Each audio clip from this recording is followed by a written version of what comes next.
बिस्मिल्लाहिर्रहमानिर्रहीम। अस्सलाम वालेकुम नाजरीन, आप देख रहे हैं प्रोग्राम स्पोर्ट्स राउंड अप और मैं हूं आपका मेज़बान तारिक खान दश्ती। और सबसे पहले बात करेंगे 20 साल बाद आने वाली न्यूजीलैंड क्रिकेट टीम जो अपना दूसरा टेस्ट मैच गुज़श्ता रोज़ खेल चुकी है। पहला टेस्ट 26 दिसंबर से शुरू होने वाला 30 दिसंबर को ख़त्म हो चुका था, लेकिन वो भी ड्रा की सूरत में। उसके बाद 2 जनवरी से लेकर 6 जनवरी तक खेले जाने वाला टेस्ट मैच बगैर किसी नतीजे पर ख़त्म हुआ। वो भी ऐसा लग रहा था कि पाकिस्तान ये जो टेस्ट मैच है शिकस्त से 2-4 हो सकता है, लेकिन सरफराज अहमद ने बहुत अच्छा कम बैक किया। अगर मैच समरी के हवाले से बात की जाए तो पाकिस्तान के खिलाफ न्यूजीलैंड ने टॉस जीत कर पहले बैटिंग करने का फैसला किया और 449 रन पहली इनिंग्स बनाने में कामयाब हुए। अगर डेविड कॉनवे और टॉम लिथियम की बात की जाए तो बड़ा जारहाना अंदाज के साथ बैटिंग का आगाज़ किया और कॉनवे ने 122 रन बनाए, 191 गेंदों का सामना किया। अगर टॉम लिथियम की बात की जाए तो 100 बॉल का सामना करने वाले 71 रन बनाने में कामयाब हुए। और एक मरतबा फिर पहले टेस्ट में भी डेब्यू करने वाले इब्रार अहमद ने 7 विकेटें लेने में कामयाब हुए थे और उसके बाद पहली इनिंग्स में, उसके बाद दूसरी इनिंग्स में 3 विकेटें लेने के बाद 11 विकेटें लेने वाले पाकिस्तान के पहले बॉलर बन गए थे पाकिस्तान की सरजमीन पर। उसके बाद अगर दूसरे टेस्ट की बात की जाए तो इब्रार अहमद ने 37 ओवर्स में 149 रन देकर 4 विकेट लेने में कामयाब हो गए। और उसके बाद अगर बात की जाए फास्ट बॉलर नसीम शाह की तो नसीम शाह ने बहुत अच्छा कम बैक किया और अच्छी बॉलिंग का मुजाहरा किया। न्यूजीलैंड के खिलाफ 27 ओवर में 95 रन देकर 3 विकेट लेने में कामयाब हुए। पाकिस्तान की इनिंग्स का आगाज़ हुआ तो पाकिस्तान की जानब से सहूद शकील और इमाम उल हक ने बड़ी जानअंदाज के साथ बैटिंग का आगाज़ किया और पार्टनरशिप अच्छी कैम की न्यूजीलैंड के खिलाफ दूसरे टेस्ट में और पहली इनिंग्स और दूसरे रोज़ टेस्ट में। और 341 गेंदों का सामना करने वाले सहूद शकील ने 125 रन जड़े। अगर बात की जाए लेफ्ट हैंड बैट्समैन ओपनिंग बल्लेबाज खतरनाक प्लेयर इमाम उल हक की तो इमाम उल हक ने 165 गेंदों का सामना किया और 83 रन की बड़ी शानदार इनिंग्स खेली। अगर बॉलिंग की बात की जाए तो न्यूजीलैंड भी किसी से कम नहीं, बड़ी खतरनाक इस टीम का हिस्सा है न्यूजीलैंड की तरफ से। अजाज पटेल ने 17 ओवर में 88 रन देकर 3 विकेट लेने में कामयाब हुए। अगर सऊदी से बात की जाए तो सऊदी की बॉल इस तरह टर्न हो रही है कि वो ऐसा लगता है कि या ऑस्ट्रेलिया की सिडनी की पिच में खेल रहे हैं या न्यूजीलैंड की पिच में। पाकिस्तान की सरजमीन में उनका अच्छा कम बैक करना ये पाकिस्तान के लिए बहुत ख़तरनाक हो सकता है। तो सऊदी की बात की जाए तो 27 ओवर्स में 95 रन देकर 3 विकेट लेने में कामयाब हुए। न्यूजीलैंड ने इस तरह पाकिस्तान 408 रन बनाकर पेविलियन लौट गई थी और 41 रन की बढ़तरी हासिल हो गई थी पाकिस्तान पर न्यूजीलैंड की। दूसरा न्यूजीलैंड 277 रन पर 5 खिलाड़ी आउट हुए तो टिम सौथी की मशवरे के बाद टीम को डिक्लेयर कर दिया गया और इस तरह पाकिस्तान को जीतने के लिए 319 रन का हदफ दे दिया। अगर इनिंग्स की बात की जाए पाकिस्तान की दूसरी इनिंग्स की तो स्टार्ट में 0 पर 2 खिलाड़ी आउट हो गए थे। लगा ऐसा रहा था कि पाकिस्तान 150 से भी ज़्यादा रन नहीं बना सकती, लेकिन उसके बाद अगर सरफराज की बात की जाए तो सरफराज अहमद 4 साल बाद उनकी बड़ी अच्छी हमारे लिए टीम के लिए पाकिस्तान के वतन के लिए खुशैंद की बात है, उन्होंने अच्छा कम बैक किया है 4 साल के बाद। 4 साल से पहले 2019 में साउथ अफ्रीका के खिलाफ जो उन्होंने बैटिंग की थी, उसके बाद जो 2000 उससे पहले 2017 में आईसीसी चैंपियंस ट्रॉफी 2017 की अगर बात की जाए तो उनकी कप्तानी में बड़ी अच्छी परफॉर्मेंस का मुजाहरा किया था पाकिस्तान क्रिकेट टीम ने। 339 रन का हदफ दिया था पाकिस्तान क्रिकेट टीम ने और इंडिया को शिकस्त से 2-4 करने में कामयाब करने वाली पाकिस्तान की पहली क्रिकेट टीम बन गई थी। उसके बाद न्यूजीलैंड को पाकिस्तान को जीतने के लिए 319 रन का हदफ मिला और 0 पर 2 खिलाड़ी आउट हो गए थे। तो सरफराज अहमद ने 176 गेंदों का सामना किया और 118 रन की जिम्मेदाराना और जरहाना अंदाज के साथ बैटिंग की। और उससे पहले ऐसा लग रहा था कि सरफराज जो पहले टेस्ट में भी पहली इनिंग्स भी 78 रन जड़े और दूसरे में 118, तो पहले मैच फंसाया, फिर ऐसा लग रहा था कि ये मैच पाकिस्तान से दूर है, लेकिन फिर पाकिस्तान के करीब आया मैच, तो उसके बाद मैच को बचाना ही पॉसिबल समझा गया कि हारना तो इस तरह था कि पाकिस्तान को जितने भी बल्लेबाज थे तो वो तो पवेलियन वापस चले गए थे, लेकिन सरफराज अहमद अपने न्यूजीलैंड के प्लेयर के सामने घुटने नहीं टेके और बड़ी जिम्मेदाराना बैटिंग खेली और 176 गेंदों का सामना किया, 118 रन की शानदार इनिंग्स खेली। शान मसूद की अगर बात की जाए तो 66 गेंदों का सामना किया और 35 रन की इनिंग्स खेली। उसके बाद जब सरफराज आउट हुए तो ऐसा लग रहा था कि पाकिस्तान ये टेस्ट नहीं बचा सकता, लेकिन उसके बाद इब्रार अहमद और नसीम शाह, जब नसीम शाह आए तो एक बॉलर और उसके बाद उनके चारों तरफ जिस तरह वो 10 प्लेयर खड़े कर दिए गए, तो अंडर प्रेशर में लाने के लिए नसीम शाह को, लेकिन नसीम शाह ने अंडर प्रेशर नहीं लिया, उसको बड़े दिफाई अंदाज के साथ डिफेंड किया और बड़ी टेक्निक के साथ अपनी शॉट खेले और एक छक्का एक चौका जड़ने के बाद, लेकिन अंपायर का एक उन आपस में मशवरे के बाद कम रोशनी के बहस ये मैच ड्रा की सूरत में ख़त्म करना पड़ा। तो इस हवाले से बात करने के लिए हमारे साथ मौजूद हैं, इस पे डिस्कस करने के लिए स्पोर्ट्स एनालिस्ट अली मुराद। सबसे पहले मैं उनको खुशामदीद कहूँगा। अस्सलाम वालेकुम अली मुराद साहब, मेरी आवाज़ आ रही है आपको? मेरे ख्याल में अली मुराद हमारे लाइन पे मौजूद नहीं है। अस्सलाम वालेकुम अली मुराद, क्या मेरी आवाज़ आप सुन सकते हैं? नहीं है, तो एक यहाँ लेते हैं छोटा सा ब्रेक। से ब्रेक के बाद अली मुराद से थोड़ा डिस्कशन करेंगे इसके बारे में, एक छोटा ब्रेक लेंगे, ब्रेक के बाद हमारे साथ रहिएगा।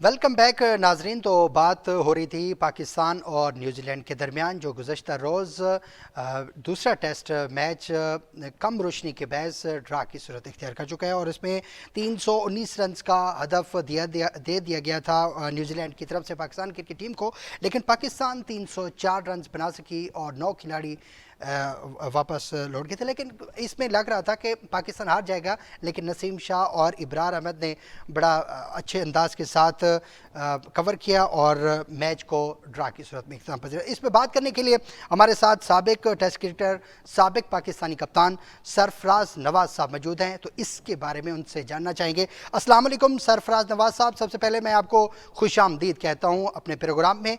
तो इससे के बारे में आप क्या जानते हैं कि जिस तरह पहला ही टेस्ट मैच ड्रा हो गया था, दूसरा भी, आपको क्या लग रहा था इसमें, क्या पाकिस्तान ये मैच जीत सकता था?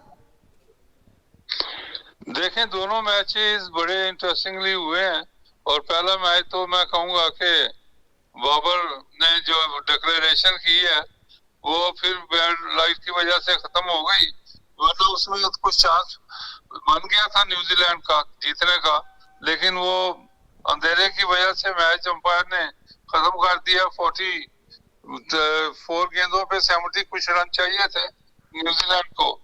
और दूसरा मैच भी मैं कहूँगा कि पाकिस्तान ऑलमोस्ट लग रहा था कि थ्रू हो जाएगा, जीत लेगा, लेकिन जब आगा आउट हुआ है उसके बाद फिर एक दो विकेट गिरी हैं, फिर आखिर में सरफराज अहमद जो series of the tournament matches हुए हैं वो फिर आउट हुए हैं, तो उसके बाद फिर अंधेरा भी हो रहा था और ऐसे लग रहा था कि शायद न्यूजीलैंड का पल्ला भारी हो गया है। तो खैर पाकिस्तान ने ड्रॉ कर लिया है, तो मैं ये कहूंगा कि बड़ा इंटरेस्टिंग रहा है ये न्यूजीलैंड पाकिस्तान सीरीज को, एक यादगार सीरीज हम कहेंगे जी। लेकिन सरफराज नवाज साहब, ऐसा लग रहा था कि जो काफ़ी तनकीद की जा रही थी सरफराज, आपकी हम नाम सरफराज अहमद पर, विकेट कीपर पर, कि ये मैच खेल नहीं सकते, इनकी की परफॉर्मेंस नहीं है, लेकिन वही खिलाड़ी प्लेयर ऑफ द मैच और प्लेयर ऑफ द सीरीज करार पाए। इसके सरफराज के बारे में आपके क्या कमेंट्स हैं? देखें, बड़ी देर से ये कहा जा रहा था कि सरफराज को टीम में लेके आए, क्योंकि उसमें जो दूसरे विकेट कीपर थे रिजवान, उसकी कोई परफॉर्मेंस टेस्ट मैचेस में इतनी अच्छी नहीं आ रही थी, वो एक रोजा मैचेस की वजह से और T20 की वजह से चलता रहा। तो अब इसको जो शायद अफरीदी ने चेंजेस किए हैं और सरफराज को लेके आए हैं और फौरी तौर पे मैचेस के पल्ले बदल गए। जो मिडिल ऑर्डर कमजोर था पाकिस्तान का थ्रू आउट रमीज राजा के दौर में, और उससे पहले भी, तो वो सरफराज अहमद के आने से और आगा के आने से तो मैं कहूँगा मिडिल ऑर्डर इतना मजबूत हो गया। और फिर साउथ शकील ने बड़ी उम्दा परफॉर्मेंस दिखाई है नौजवान प्लेयर ने। तो मैं कहूँगा कि अब पाकिस्तान की टीम एक मंजी हुई टीम लग रही है। लेकिन अब जो पहले पाकिस्तान की फास्ट बॉलिंग आउटस्टैंडिंग नजर आती थी, अब वो मीडियोकर नजर आनी शुरू हो गई है फास्ट बॉलिंग। तो ये मैं कहूँगा कि फास्ट बॉलिंग के ऊपर अब इनको तवज्जो देनी पड़ेगी। बैटिंग अब पाकिस्तान की टेस्ट मैचेस में काफी अच्छी नजर आई है जी। लेकिन सरफराज की अगर इसी परफॉर्मेंस को मद्देनजर रखा जाए, क्या उनकी जगह T20 या ओडीआई फॉर्मेट में बनती है? जी अगर सरफराज अहमद की इसी परफॉर्मेंस को मद्देनजर रखा जाए तो क्या T20 फॉर्मेट में या ओडीआई फॉर्मेट में क्या उनकी टीम में जगह बनती है सरफराज अहमद की? क्या उनको मौका देना चाहिए? ओडीआई में बन सकती है क्योंकि ये 50 ओवर का मैच होता है। T20 जो है 20 ओवर का मैच है, इसमें आपके पास दूसरे प्लेयर मौजूद हैं। और ये भी कहा गया है कि सरफराज अहमद की फिजिकल कंडीशन भी एक रोजा के लिए इतनी अच्छी नहीं है, तो इसलिए ये उसको टीम में नहीं रखा गया। और जो रिजवान है उसकी परफॉर्मेंस काफी अच्छी है T20 ओडीआई में, तो उसको उसकी जगह चेंज किया गया है। तो ये मैं कहूँगा कि अच्छी परफॉर्मेंस शो की गई है सेलेक्टरों ने भी। और ये आइंदा में होपफुली कि सीरीज बड़ी इंटरेस्टिंग होगी न्यूजीलैंड और पाकिस्तान की जो एक रोजा सीरीज है जी। लेकिन सरफराज नवाज साहब, अगर आखिर में बार में आपसे क्वेश्चन करना चाहूँगा, ये जो अबूरी सिलेक्शन कमेटी के चेयरमैन शाहिद खान अफरीदी की सरबराही में जो 9 तारीख और 11 और 13 को जो नेशनल स्टेडियम कराची में न्यूजीलैंड के और पाकिस्तान के दरमियान जो ओडीआई मैच खेले जाएंगे, इस हवाले से अगर टीम की बात की जाए तो फ़खर जमान हारिस सुहेल की वापसी हुई है, जबकि शादाब खान की इंजरी के बायस वो इस सीरीज़ से बाहर हो गए हैं। अगर इनकी बात की जाए तो बाबर आजम कप्तान है, फ़खर जमान है, हारिस सुहेल है, हारिस रऊफ़ है, इमामुल हक है, कमरान गुलाम है, मोहम्मद हसनैन, मोहम्मद नवाज, मोहम्मद रिजवान, मोहम्मद वसीम जूनियर, नसीम शाह, सलमान अली आगा, शाहनवाज धानी, शान मसूद और तैयब तहर, उसामा मुनीर। तो इस उसामा मीर के बारे में 16 रुकनी की जो टीम का ये ऐलान किया गया है अबूरी selection committee chairman Shahid Khan Afridi की सरबराही में, तो इस सिलेक्शन को आप क्या समझते हैं कि ये क्या ठीक है? देखिए, सिलेक्शन में तो यही लोग सामने नजर आए हैं।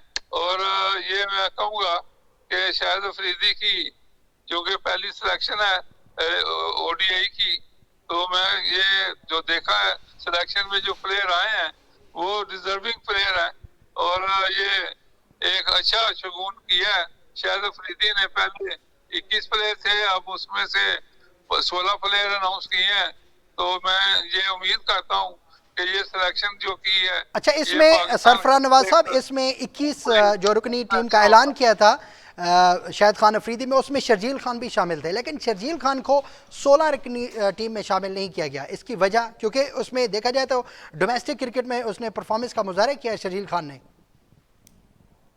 नहीं, ये देखें डबल जो स्टैंडर्ड रखा गया है, इसका मुझे अफसोस है कि जो शाहिद खान अफरीदी ने कहा है कि उसको ग्रीन सिग्नल नहीं मिला शर्जील की वजह की तरफ से, क्योंकि शर्जील ने जो पिछले सजा काटी है और फाइन हुआ है, तो उसकी वजह से उसको क्रिकेट बोर्ड के ऑफिशियल से ग्रीन सिग्नल नहीं मिला, इसलिए उसको सिलेक्ट नहीं किया। लेकिन दूसरी तरफ आमर को जो जेल भी काट के आया है उसको सिलेक्ट किया गया है।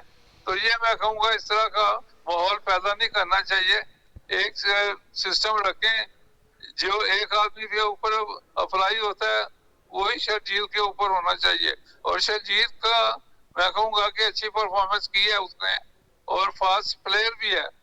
तो बहरहाल ये क्रिकेट बोर्ड की जो अपना पॉलिसी है उसके मुताबिक उन्होंने किया है, लेकिन पॉलिसी को बेहतर रखना चाहिए। जी मोहम्मद आमिर के कैरियर के हवाले से क्या आप कहना चाहेंगे? जो उन्होंने रिटायरमेंट का फैसला लिया था, लेकिन जो पाकिस्तान क्रिकेट बोर्ड में जो तब्दीली हुई है, रमीज़ हसन राजा को तब्दील करके नजम सेठी को लाया गया है। रमीज़ राजा के दौर में 2019 का आइन था, लेकिन 2019 का आइन ख़त्म करके 2014 का आइन बहाल किया है। नजम सेठी की सरबराही में उन्होंने ही चेयरमैन अबूरी सिलेक्शन कमेटी के चेयरमैन शाहिद खान अफरीदी को मुंतखब किया, और उसके साथ साथ रौ इफ्तिखार अंजुम, अब्दुल रज़ाक और हारून रशीद को भी कन्वेनर मुंतखब किया है। तो इस हवाले से क्या करेंगे कि उनके दरवाजे खुल चुके हैं, प्रैक्टिस एकेडमी में दरवाजे भी खुल गए हैं, लेकिन मोहम्मद आमिर का सुन रहे हैं कि हो सकता है कि ये, क्योंकि आगे आपके पास तीन बॉलर हैं, तीन बॉलर, एक नसीम शाह, हारिस रऊफ हो गया, शाहीन शाह अफरीदी हो गया, तो तीन चार जो बॉलर हैं इनमें से एक आपको बॉलर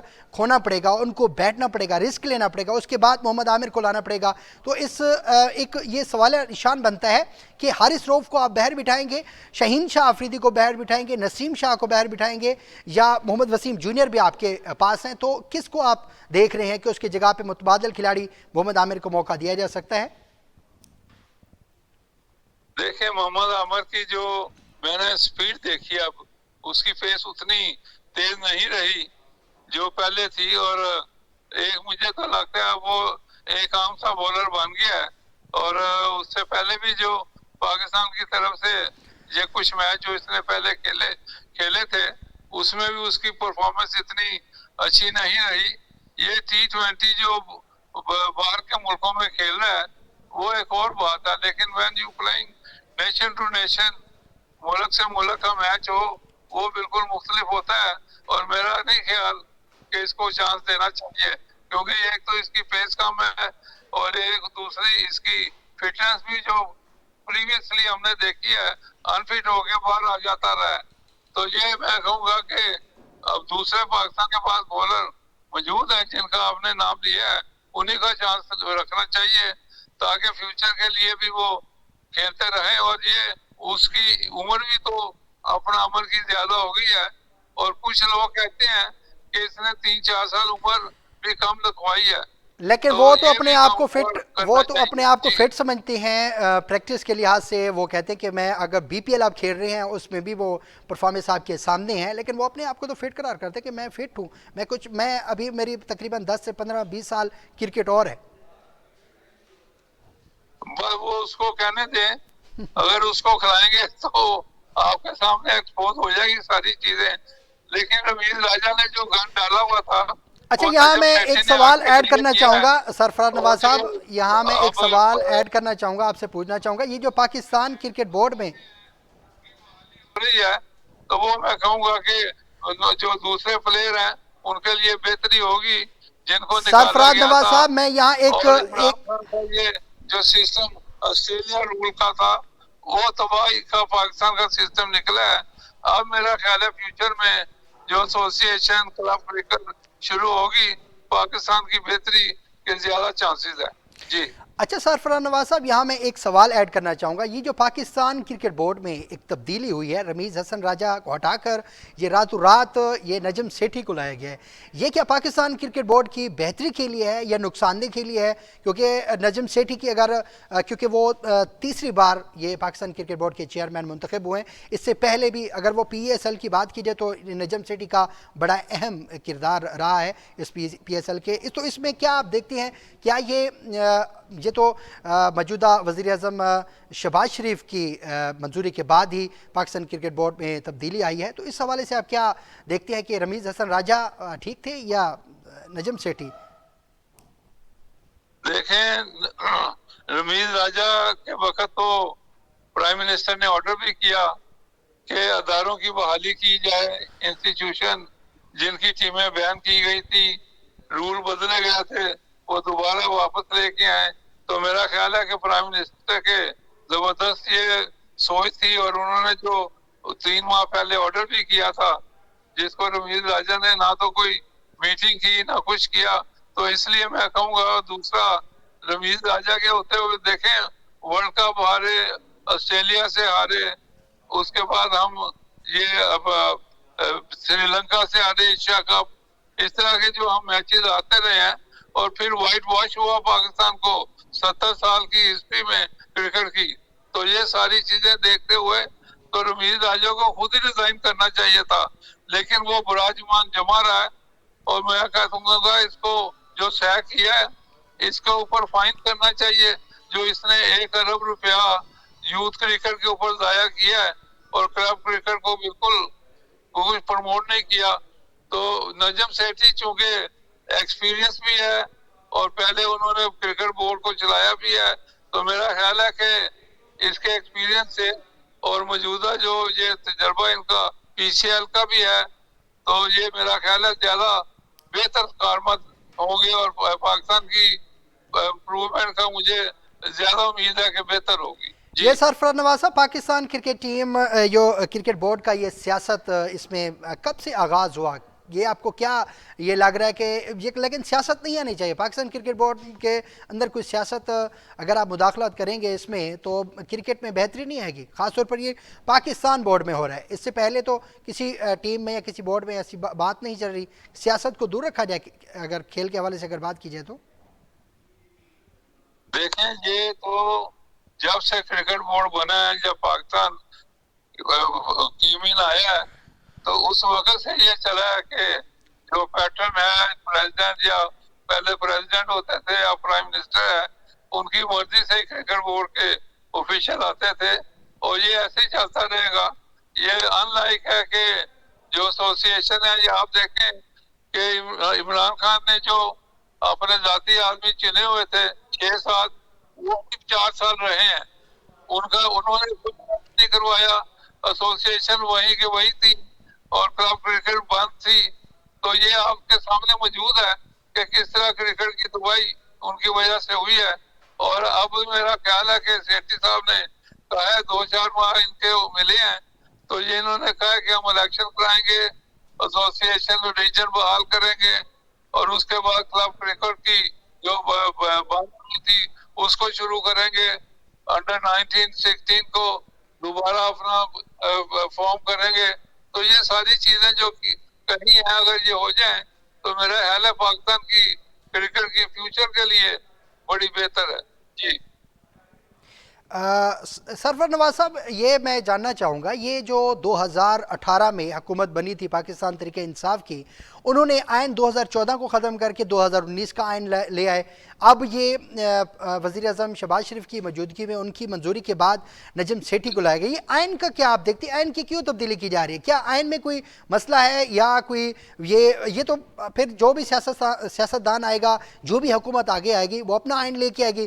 फिर जो परफॉर्मेंस वाले खिलाड़ी होंगे, जो अच्छे खिलाड़ी होंगे, वो क्रिकेट से दूर हो जाएंगे। फिर तो ये सिफारशी प्लेयर आ जाएंगे टीम के अंदर। इससे तो टीम मैनेजमेंट में गलतियां होंगी और उसके बाद क्रिकेट का बेड़ा गर्क हो जाएगा।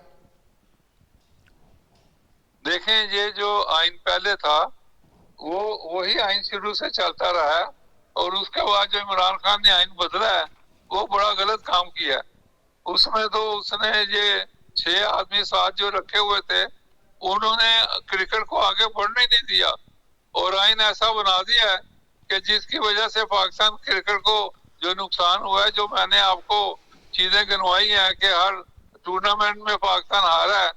तो इससे मेरा ख्याल है बेहतर है जो मौजूदा आइन पुराना लेके आए हैं, इससे एक तो एसोसिएशन और रीजन बहाल होंगे, इलेक्शन होंगे और उनके थ्रू जो क्लब क्रिकेट है उसकी बेहतरी होगी। तो ये मैं कहूँगा बेहतर है कि ये जो क्रिकेट बोर्ड के गवर्निंग बोर्ड के मेंबर हैं वो भी कोई इलेक्टेड लोग आएंगे, तो उससे मेरा ख्याल है कि क्रिकेट की प्रमोशन के चांसेस ज्यादा है।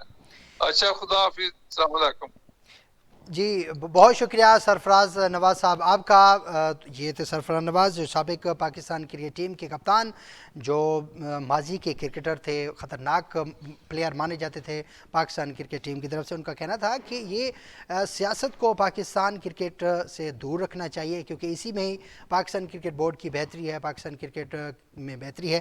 तो जो आप देखती हैं कि अबूरी सिलेक्शन कमेटी के चेयरमैन शाहिद खान अफरीदी की सरबराही में 16 16 रुकनी टीम का ऐलान हो चुका है, जो पाकिस्तान क्रिकेट टीम की क़यादत एक बार फिर एक मौका दिया गया है बाबर आजम को। और T20 में आप देखते हैं कि 2 मरहले हैं। पहले मरहले में 2 टेस्ट और 3 वनडे खेले जा रहे हैं, जो 9, 11 और 13 को। और दूसरे मरहले में न्यूजीलैंड फिर दौरा करने आएगी पाकिस्तान का 13 अप्रैल से लेकर 7 मई का, और 5 T20 मैच खेलेगी और 5 वनडे मैच खेलेगी। इस वक्त यही था हमारा टॉपिक। कल तक मुझे इजाज़त दीजिए। अल्लाह निगहबान।